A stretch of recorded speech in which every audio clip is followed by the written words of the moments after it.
உண்டாவதாக. தலை தாழ்த்தி ஜெபிப்போம்.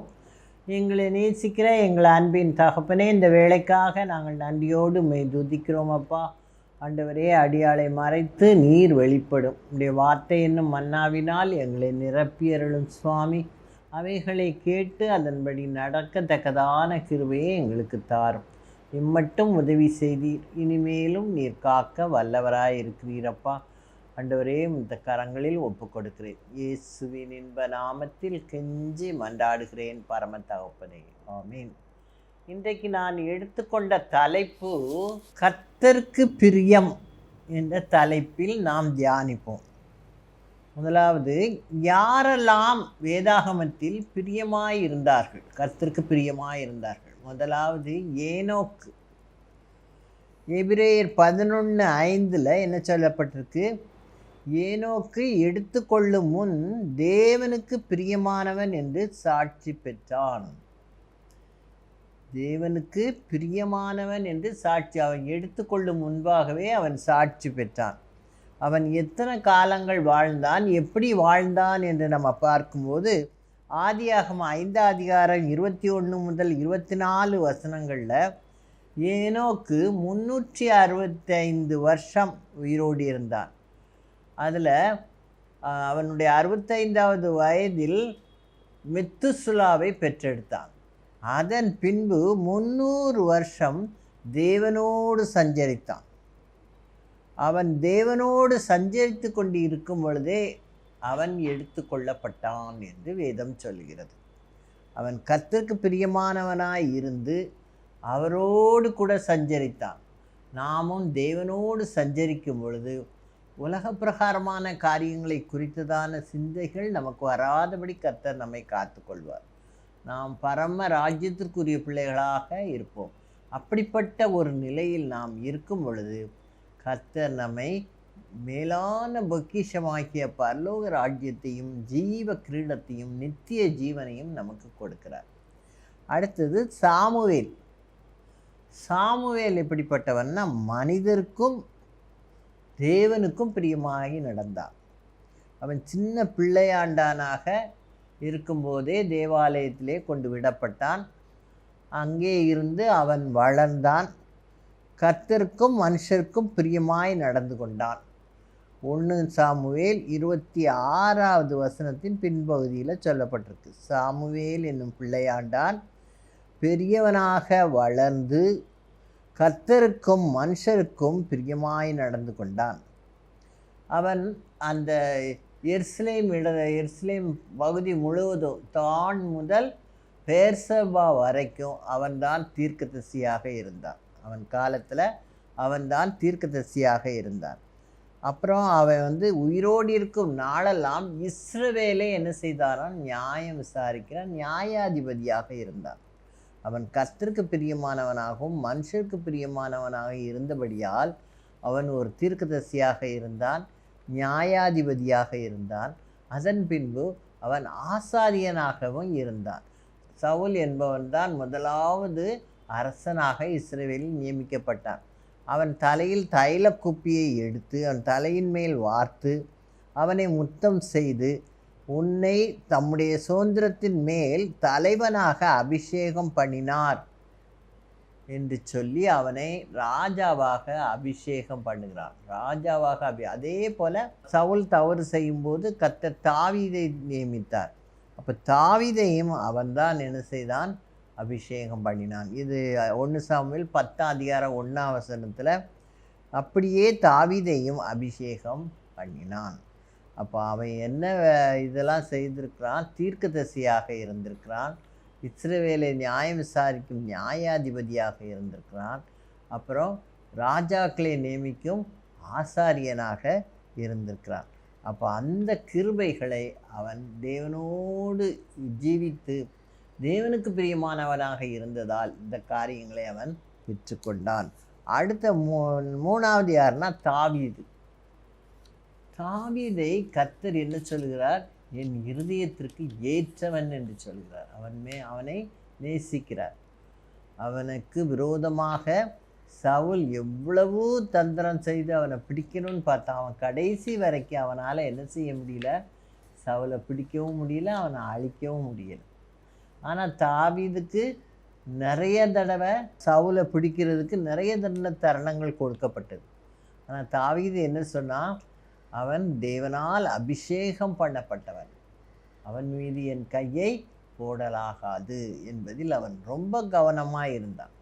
அது கர்த்தருக்கு பிரியமானதாக இருந்தது.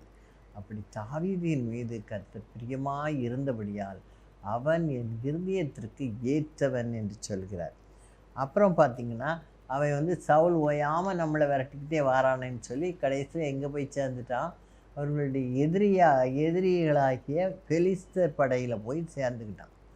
அங்கே போய் பெலிஸ்தர்களோடு இருக்கும்போது அங்கே பெலிஸ்தர்களுக்கு எவ்வளவு உதவியாக இருக்க முடியுமோ அந்த அளவுக்கு உதவியாக இருக்கிறான்.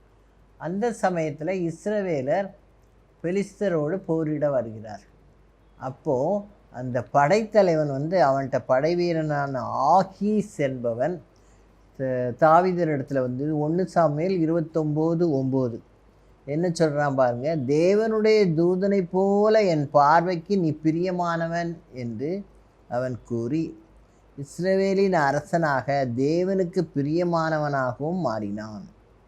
அவன் தேவனுக்கும் பிரியமானவனாக இருந்தான், எதிரியாகிய பெலிஸ்தருக்கும் அவன் பிரியமானவனாக இருந்தான்.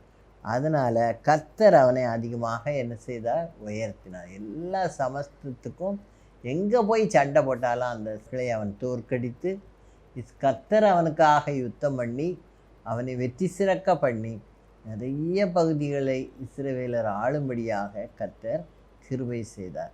அதற்கு காரணம் தாவீது கர்த்தரோடு கூட ஜீவித்தான், கர்த்தருக்கு பிரியமானவனாக இருந்தான்.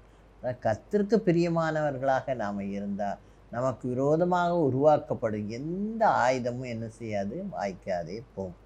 அடுத்தது பார்த்திங்கன்னா, கோரேஸ் ராஜா. கோரேஸ் ராஜா யாருன்னா புறஜாதியாரான ஒரு ராஜா. அவன் இஸ்ரவேலர் கிடையாது. ஆனாலும் கர்த்தர் அவனை நேசித்தபடியால், இது ஏசாயா 44:28 கர்த்தர் அவனை குறித்து என்ன சொல்கிறார் பாருங்கள். கோரேசை குறித்து, அவன் என் மேய்ப்பன், அவன் எருசலேமை நோக்கி நீ கட்டப்படு என்றும் தேவாலயத்தை நோக்கி நீ அஸ்திபாரப்படு என்றும் சொல்லி எனக்கு பிரியமானது எல்லாம் நிறைவேற்றுவான் என்று சொல்லுகிறவர் நான். யார்? கர்த்தர் என்று கோரேஸை குறித்து கர்த்தர் கூறுகிறார். கோரேஸ் புறஜாதியானாக இருந்தால் ஆண்டவருக்கு எல்லாரும் ஒன்று தான், அவர் எல்லாரையும் நேசிக்கிறார். அப்போ கோரேஸ் கர்த்தருக்கு பிரியமானவனாக இருந்தபடியால் கர்த்தர் அவனை குறித்து அவன் என் மேய்ப்பன் சொல்கிறார். இஸ்ரவேலை வழிநடத்தக்கூடிய ஒரு மேய்ப்பன் என்று கோரேஸை குறித்து சொல்கிறார். அவன் என்ன சொல்லுவானா, எருசலேமை நோக்கி நீ கட்டப்படு, எருசலேம் தேவாலயம் இடிக்கப்பட்டு கிடக்கு, அதை கட்டுறதுக்கு அவன் தான் உதவி செய்வான். அதே மாதிரி சுற்றி மதில்கள் எல்லாம் அலங்கமெல்லாம் இடிந்து கிடக்கு, அதையும் என்ன செய்கிறான், அஸ்திபாரப்படு என்று சொல்லி எனக்கு பிரியமானதையெல்லாம் அவன்தான் நிறைவேற்றுவான் என்று சொல்லி கர்த்தர் கோரேசின் மீது பிரியமாக இருந்தார்.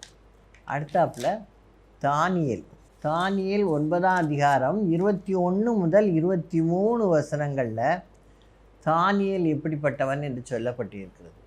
தானியேல் மேலே எந்த குற்றமும் யாராலும் கண்டுபிடிக்க முடியலை. அந்த அளவுக்கு அவன் தன்னை நீதிமானாக காத்து கொண்டான்.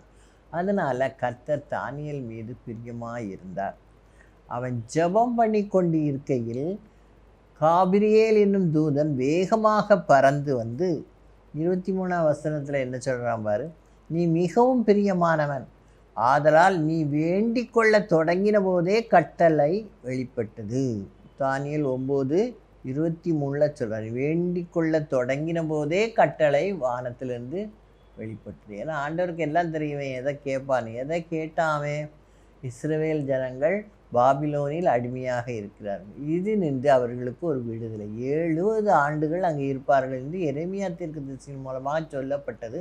இப்போ 70வது ஆண்டு வந்துட்டு, அதனால் எங்களை விடுதலை செய்யும் ஆண்டவரேன்னு சொல்லி தாவீது ஜெபிக்கிறான். தன்னுடைய ஜனத்துக்காக அவன் ஜெபிக்கிறான். அவர்களுடைய பாவங்கள் மிகுதியாக இருந்தாலும் அதை மன்னியும் சொல்லி இவன் திறப்பில் நின்று ஆண்டவர்கிட்ட ஜெபிக்கிறான். அப்படி அவன் ஜெபிக்க ஆரம்பிக்கும் போதே அதற்கு பதில் வந்தது என்று சொல்லப்பட்டிருக்கிறது. தானியேல் 10:11 பிரியமான புருஷனாகிய தானியேலே, நான் இப்போது உன்னிடத்திற்கு அனுப்பப்பட்டு வந்தேன். யார் சொல்கிறான்? அந்த காபிரியேல் என்னும் தூதன் சொல்கிறான். இப்போதும் என்னெல்லாம் நடக்கும்ன்றது அவனுக்கு வெளிப்படுத்தப்படுகிறது. இப்போதும் கடைசி நாட்களில் இஸ்ரவேல் ஜனத்திற்கு சம்பவிப்பதை உனக்கு தெரிய பண்ணும்படியும் அந்த தரிசனம் நிறைவேற நாள் செல்லும் என்றும் கூறினார். இவ்வாறு கர்த்தருக்கு பிரியமானவர்களுக்கு ஆண்டவரை மறைபொருளை என்ன செய்வதில்லை? மறைப்பதில்லை, வெளிப்படுத்துகிறார். பின்னால் என்னெல்லாம் நடக்கும்? யோவான் சீஷர் மூலமாக கர்த்தர் ஆண்டவர் வர்றதுக்கு முன்னால் எப்படி இருக்கும், அவர் வந்து அரசாட்சி எப்படி இருக்கும் என்பதை குறித்தெல்லாம் வெளிப்படுத்தின விசேஷத்தில் சொல்லப்பட்டிருக்கிறது. அந்த அளவுக்கு கர்த்தர் என்ன செய்கிறார்? வெளிப்படுத்துகிற தேவனாக இருக்கிறார். தானியேலுக்கு பின்னால் நடக்கப் போகிறதை என்ன செய்யப்பட்டது? தரிசனங்கள் மூலமாக காட்டப்பட்டது. அது அவனுக்கு புரியாத புதிராக இருக்கிறது. ஆனால் அவைகள் நிறைவேறும் என்று சொல்லுகிறார். ஆனால் இப்பவே நிறைவேறாது, அதுக்கு நாட்கள் செல்லும் என்று தானியேலிடம் கூறப்பட்டது. இப்போ தானியேல் எப்படிப்பட்டவனாக இருந்தான்? கர்த்தருக்கு பிரியமானவனாக இருந்தபடியால் அவன் ஜெபிக்க ஆரம்பிக்கும் போதே அவனுடைய விண்ணப்பத்திற்கு பதில் என்ன செய்து? உடனே தொடங்க ஆரம்பிக்கும் போதே பதில் வந்துடுச்சு. அந்த அளவுக்கு அவன் கர்த்தருக்கு பிரியமானவன். இப்போ நம்ம 5 பேர் யாரெல்லாம் கர்த்தருக்கு பிரியமானவர்களாக இருந்தார்கள் என்று பார்த்தால், முதலாவது யாரை பார்த்தோம்? ஏனோக்கு தேவனோடு சஞ்சரித்தான். அதனால் அவன் எடுத்துக்கொள்ளப்படும் முன்பே அவன் கர்த்தருக்கு பிரியமானவன் என்று சாட்சி பெற்றான். அடுத்தது சாமுவேல் பிள்ளையாண்டானாக இருக்கும்போதே அந்த தேவாலயத்திலே வளர்க்கப்பட்டான். அப்படியே அவன் அங்கே என்ன செய்யப்பட்டான்? ஆசாரியனானான், அதுக்கப்புறம் தீர்க்கதரிசியானான், அதுக்கப்புறம் நியாயாதிபதியாக இருந்தான். இப்படிப்பட்ட நிலைக்கு அவன் வரும்பொழுது மனுஷருக்கும் பிரியமானவனாக, தேவனுக்கும் பிரியமானவனாக வாழ்ந்தான். அடுத்தது தாவீது எப்போ பார்த்தாலும் சவுலால் விரட்டப்பட்டு கொண்டே இருந்தான். ஆனாலும் தாவீதை கர்த்தர் என்ன சொல்ல? அவன் என் இருதயத்திற்கு ஏற்றவன் என்று சொல்கிறார். அவனுடைய பாவங்களை அவன் அறிக்கையிட்டு கர்த்தரிடத்தில் மன்னிப்பை பெற்றுக்கொண்டபடியால் கர்த்தர் அவனை குறித்து அவன் என் இருதயத்திற்கு ஏற்றவன் என்று சொல்லத்தக்கதாக கர்த்தர் தாவீதின் மீது அன்பு கொண்டார். அதனால் தாவீதுக்கு என்ன செய்தார்? முழு சமஸ்தமும் இஸ்ரவேல் யூதான்னு பிரியாமல் எல்லாம் ஒரே இதாக இஸ்ரவேலாக கர்த்தர் தாவீதின் கரத்தில் ஒப்பு கொடுத்தார். அதுக்கப்புறமா ஆண்டவர் சொல்கிறார், உன் சன்னதியில் ஒருவனை நான் என்ன செய்வேன்? வைப்பேன்.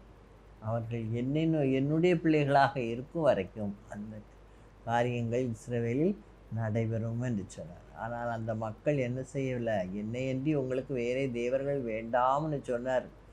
அந்த கற்பனையை அவர்கள் எல்லாரும் மீறிட்டாங்க. அதனால் இஸ்ரவேல் தேசம் இல்லாமல் போயிடுச்சு. 48வது வருஷத்தில் தான் இஸ்ரவேல் தேசம் மறுபடியும் உண்டாகி இப்போ அவங்க தான் எல்லாத்துக்கும் சண்டைக்கு காரணமாக இருக்காங்க. அடுத்தது தானியேல் வந்து கர்த்தருக்கு பிரியமானவனாக இருந்தபடியால் அவன் ஜெபிக்க ஆரம்பிக்கும் போதே கர்த்தர் உத்தரவை காபிரியேல் என்னும் தூதன் மூலமாக அவனுக்கு அனுப்புகிறார். அதுக்கப்புறம் அவனுக்கு தரிசனங்கள் மூலமாக இனி வரும் காரியங்களை குறித்து அவனுக்கு வெளிப்படுத்துகிறார். கர்த்தருக்கு பிரியமானவர்களை குறித்து வேதாகமத்தில் சொல்லப்பட்டிருக்கிறது.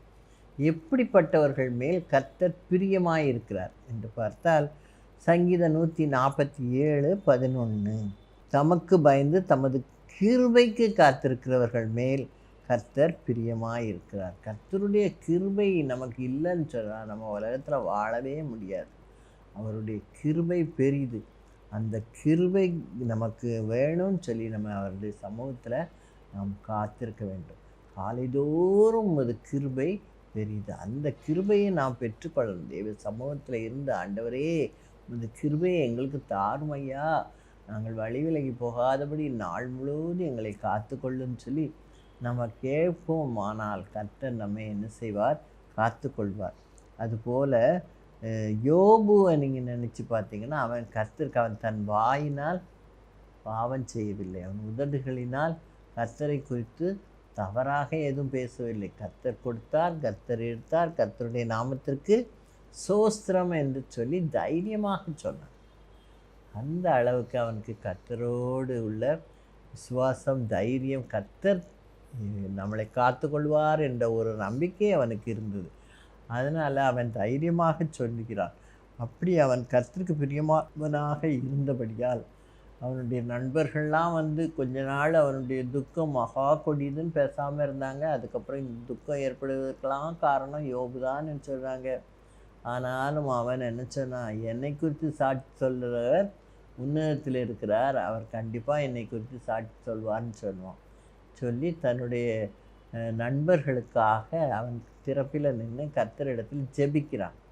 அப்படி அவன் ஜெபிக்கும்போது கர்த்தர் அவன் முகத்தை பார்க்கிறார்.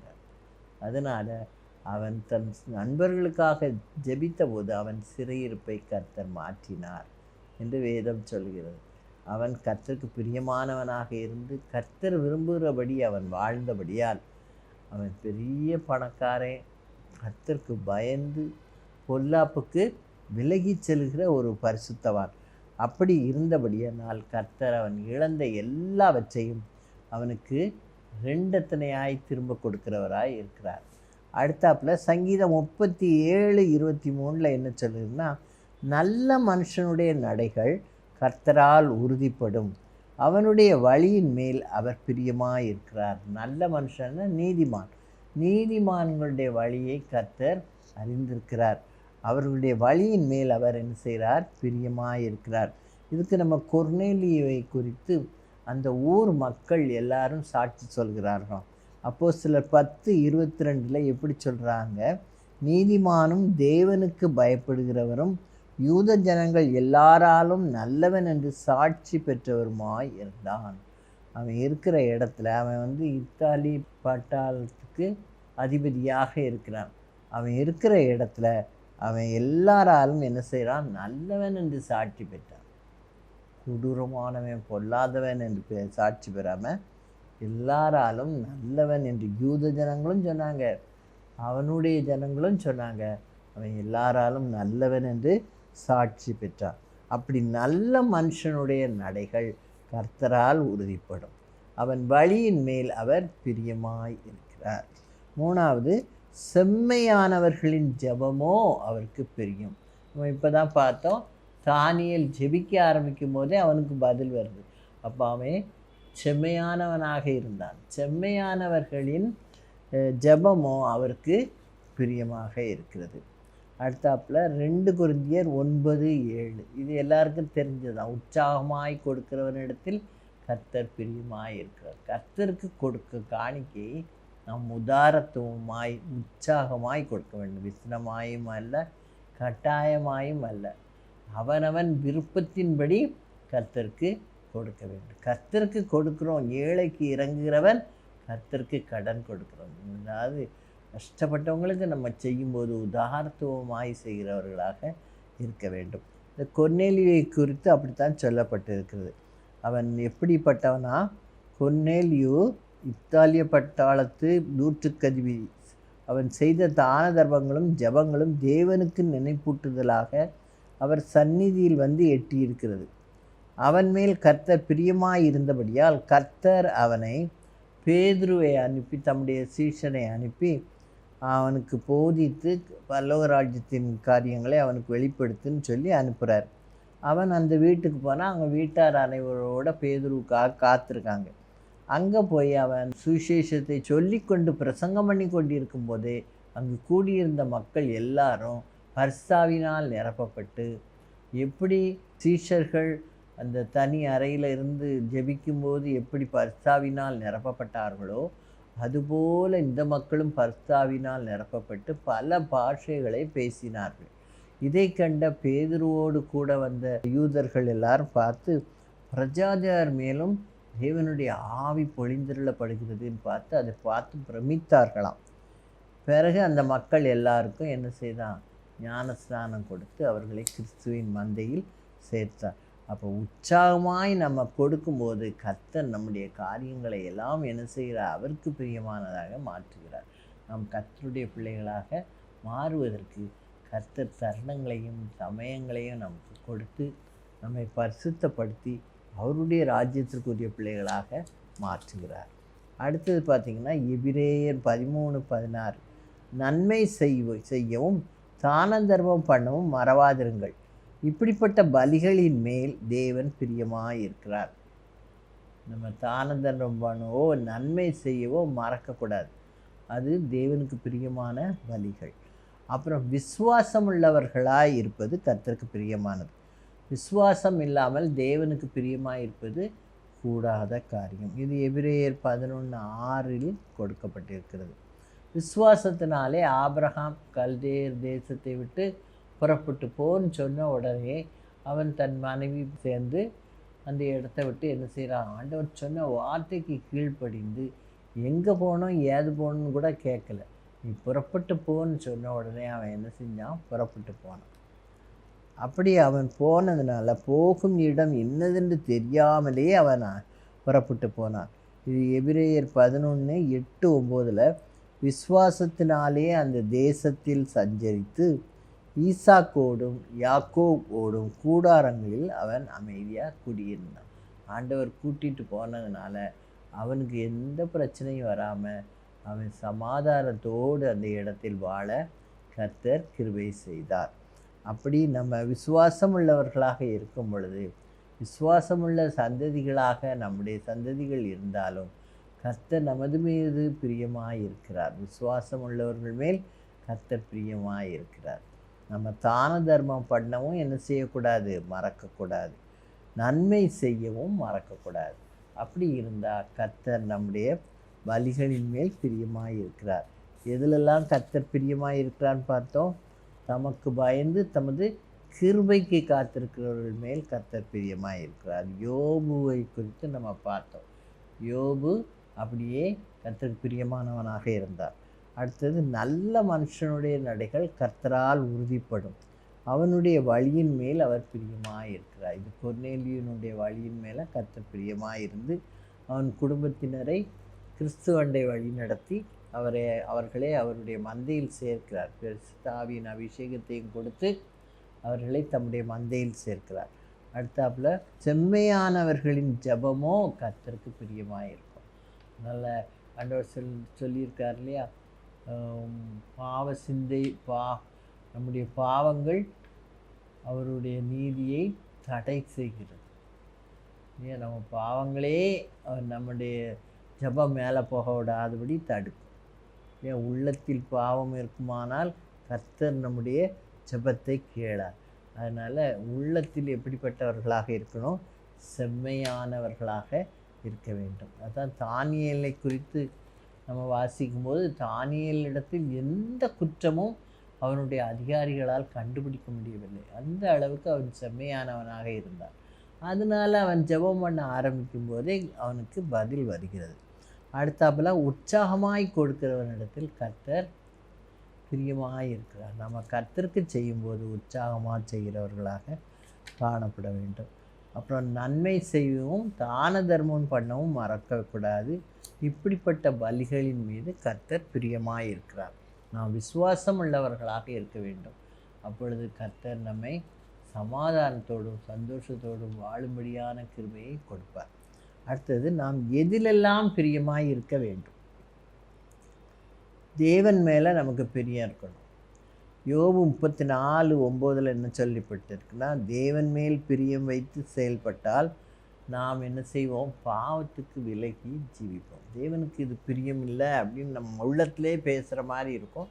அப்படிப்பட்ட காரியங்களை நாம் செய்ய மாட்டோம் இல்லையா. தேவனுக்கு பிரியமாய் செயல்பட்டால் நாம் பாவத்துக்கு விலகி ஜீவிப்போம். ரெண்டாவது, கர்த்தர் தந்த வேதத்தின் மேல் பிரியமாக இருக்க வேண்டும். அதாவது தேவன் மேலே பிரியமாக இருக்கணும். ரெண்டாவது, வேதத்தின் மீது பிரியமாக இருக்கணும். அப்போது அதுக்கு சங்கீதம் 1:2 கர்த்தருடைய வேதத்தின் மேல் பிரியமாயிருந்து இரவும் பகலும் அவருடைய வேதத்தில் தியானமாயிருக்கிற மனுஷன் பாக்கியவான். அவன் நீர்க்கால்களின் ஓரமாய் நடப்பட்டு தன் காலத்தில் தன் கனியை தந்து இலை உதிராதிருக்கிற மரத்தை போல் இருப்பான், செழிப்பாக இருப்பான். அவன் செய்வதெல்லாம் வாய்க்கும். நம்ம கர்த்தருடைய வேதத்தில் பிரியமாக இருந்தால் அவன் செய்வதெல்லாம் என்ன செய்யப்படும், வாய்க்கக்கூடியதாக இருக்கும். கர்த்தர் மேல் பிரியம் அவருடைய வேதத்தின் மேல் பிரியம். 3வது ஆண்டவர் என்ன சொல்ற, உலகத்தின் மீது நமக்கு பிரியம் இருக்கக்கூடாது. அதான் என்ன சொல்லப்பட்டிருக்கலாம், சங்கீதம் 45ல் 10-11வது வசனங்களில் என்ன சொல்லப்பட்டிருக்குன்னா, குமாரத்தியே கேள், உன் செவியை சாய்த்து சிந்தித்துக்கொள், உன் ஜனத்தையும் உன் தகப்பன் வீட்டையும் மறந்துவிடு. அப்படின்னா என்ன அர்த்தம்? தகப்பனின் தாயை மறந்துடுன்னா இல்லை. அது உலக பிரகாரமான, அதாவது சில பேர் தங்க குடும்ப பெருமையே பேசிக்கிட்டு இருப்பாங்க. அது நமக்கு தேவையே இல்லை. நம்ம இப்போ எங்கே இருக்கோமோ அந்த இடத்திலுடைய காரியங்களை நாம் கவனிக்க வேண்டும். கொலப்பெருமை, குடும்ப பெருமை, அதுக்கப்புறம் அது தாங்க இருக்கிற இடத்துல தங்க பெற்றோருடைய பெருமை, இந்த மாதிரி உலக பிரகாரமான பெருமையில் நம்ம இருக்கக்கூடாது. வீண் பெருமைகளை நாம் என்ன செய்யணும், ஒழித்து விட்டால் கர்த்தர் நம் அழகில் பிரியப்படுகிற தேவனாக இருக்கிறார். அதான் அதுக்குண்டே அர்த்தம். அப்பொழுது ராஜா உன் அழகில் பிரியப்படுவார். அப்படி ராஜா பிரியப்பட்ட உடனே நமக்கு என்ன நடக்குமா, சித்திர தையலாடை தரித்தவளாய் ராஜாவின் இடத்தில் அழைத்து கொண்டு வரப்படுவாள். மணவாட்டி இந்த மாதிரி கூட்டிட்டு வரப்படுவாள். அவள் பின்னால் செல்லும் அவளுடைய தோழிகளாகிய கன்னிகைகள் உம்மிடத்தில் கூட்டி கொண்டு வரப்படுவார்கள். அவர்கள் மகிழ்ச்சியோடும் களிப்போடும் வந்து ராஜ அரண்மனைக்குள் பிரவேசிப்பார்கள். அப்போ மணவாட்டியோடு அவளுடைய தோழிகளும் ராஜ மரியாதையோடு உள்ள வந்து கர்த்தருடைய சந்நிதியில் எப்படி இருக்காங்க, மகிழ்ச்சியும் களிப்புமாக வந்து ராஜ அரண்மனைக்குள் பிரவேசிக்கிறார்கள். இவ்வாறு தான் ஆண்டவருடைய கல்யாண விருந்துக்கு மணவாட்டியாக கர்த்தர் நம்மை அழைக்க வேண்டுமானால் நாம் என்ன செய்ய வேண்டும்? உன் செவியை சாய்த்து சிந்தித்துக்கொள், உன் ஜனத்தையும் உன் தகப்பன் வீட்டையும். நமக்கு அந்த மாதிரி பெருமைகள், உலக பிரகாரமான பெருமைகளை குறித்ததான சிந்தனையே நமக்கு இருக்கக்கூடாது. நம்ம கர்த்தர் பேரில் சார்ந்திருக்க வேண்டும். அவரோடு கூட ஜீவிக்கிறவர்களாக இருக்க வேண்டும். வேதத்தை மறவாது அதை வாசித்து தியானிக்கிறவர்களாக இருக்க வேண்டும். அவருக்கு அவருடைய கிருபைக்கு காத்திருக்கிறவர்களாக இருக்க வேண்டும்.